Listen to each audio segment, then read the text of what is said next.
राधे। श्री कुंज बिहारी परिवार में आपका स्वागत है।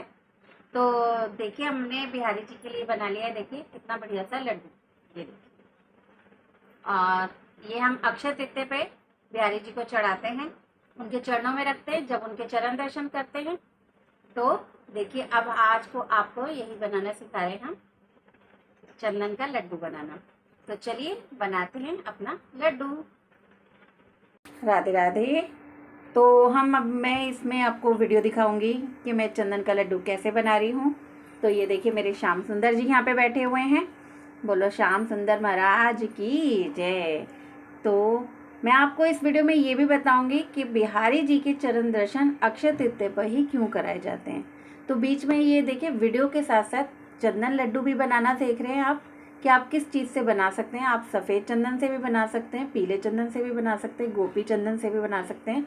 इनको पाउडर फॉर्म में कर लीजिए और इसके अंदर गुलाब जल और हमारा ये कपूर मिलाएंगे।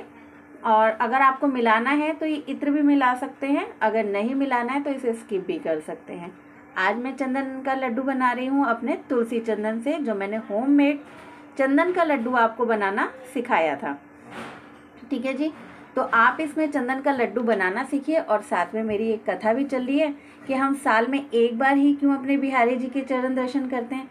सबके सवाल ये भी होते हैं। और हमारे चरण दर्शन, उनको पायल पहनाई जाती है उस दिन, और चंदन का लड्डू भी रखा जाता है। तो ठीक है, मैं अपनी कथा आपके लिए शुरू करती हूँ। जो हमने सुनी है वही मैं आपको बता रही हूँ। अगर कोई गलती हो तो उसके लिए माफ़ी कर दीजिएगा। तो हमारे श्री हरिदास जी थे, बिहारी जी के अनन्य भक्त थे। उन्हीं की वजह से हमें हमारे बिहारी जी मिले हैं। ठीक है।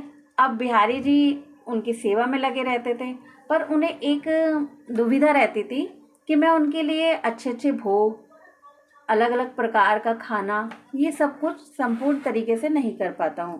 वो बहुत प्यार करते थे अपने बिहारी जी को, और जी उनकी बहुत सेवा करते थे। पर उनको ये अंदर ही अंदर थोड़ा सा मलाल रहता था कि मैं अपने बिहारी जी के लिए अच्छा पकवान या कुछ खाने का इंतज़ाम नहीं कर पाता हूँ। पर हमारे बिहारी जी चमत्कारी हैं, तो उनकी लीलाएं भी चमत्कारी होती हैं। तो वो क्या होता था, जब हमारे एक दिन ऐसा हुआ, श्री हरिदास जी पट खोले उन्होंने बिहारी जी के दर्शन करने के लिए। उन्हें उनके चरणों में एक स्वर्ण मुद्रा मिली। वहाँ पर जब उन्हें सुबह सुबह स्वर्ण मुद्रा मिली तो वो उन्होंने उनका बिहारी जी का प्रसाद समझ के उसे उठा लिया। अब उसे उठाया तो उनके लिए बहुत कुछ मंगवाया उन्होंने, तरह तरह का भोजन बनवाया, तरह तरह की पकवान बनवाए, माखन मिश्री 56 भोग का भी प्रसाद उनको चढ़ाया। अब वो सब प्रसाद वहीं भक्तों में बट जाया करता था। अब कई दिनों तक ऐसा होता रहा, पर फिर हमारे हरिदास जी समझ गए कि ये मेरे लाला की लीला है। तो उन्होंने क्या किया कि किसी को पता चल जाएगा तो कहीं ऐसा ना हो मेरे लाला को ही लेके चले जाए कोई। भाई आगे आगे कलयुग भी आना था, तो वो उनके चरणों को कपड़े से ढक दिया करते थे कि किसी को ये पता ना चले कि हमारे लाला के जो चरण हैं वो बहुत ही चमत्कारी हैं। पर फिर ये हुआ कि चलो भाई, उनके चरणों के दर्शन एक दिन तो करवाने ही चाहिए। अब सब भक्त भी कहने लगे कि हमें अपने बिहारी जी के चरण दर्शन भी करने चाहिए। तो उन्होंने उसके लिए पूजा करी, अपने आराध्य से अपने बिहारी जी से ये गुहार लगाई कि कोई ऐसा दिन तो हो जहां आपके चरणों के दर्शन मिले सभी भक्तों को। तो हमारे बिहारी जी उनकी लीला से, उनकी भक्ति से प्रसन्न हो गए, माफ़ कीजिए, भक्ति से प्रसन्न हुए। तो उन्होंने यही हुआ कि चलिए अक्षय तृतीया वाले दिन बिहारी जी सभी भक्तों को अपने चरण दर्शन देंगे। ऐसा उन्होंने उनकी इच्छा को, उनकी जो उन्होंने आराधना की थी उसका, जैसे कहते हैं, फल दिया।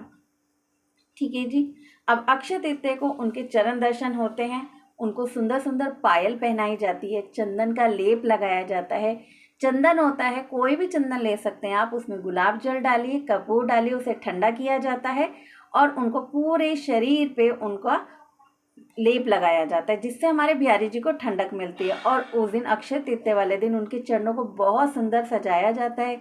चांदी की पायल पहनाई जाती है, चांदी की, सोने की, मोती की, वो मैं आपको पहले भी बता चुकी हूँ।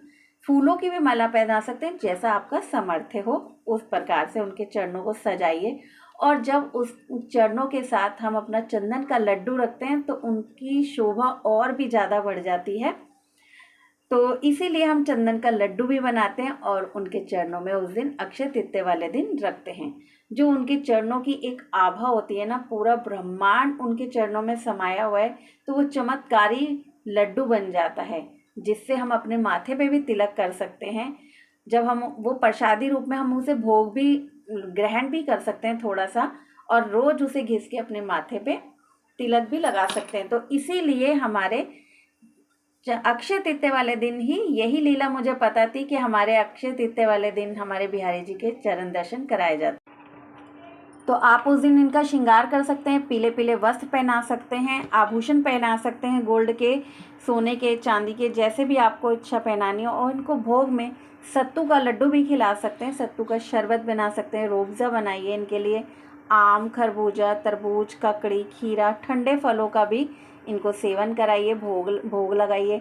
फूलों का अच्छा सा सुंदर सा बंगला बनाइए।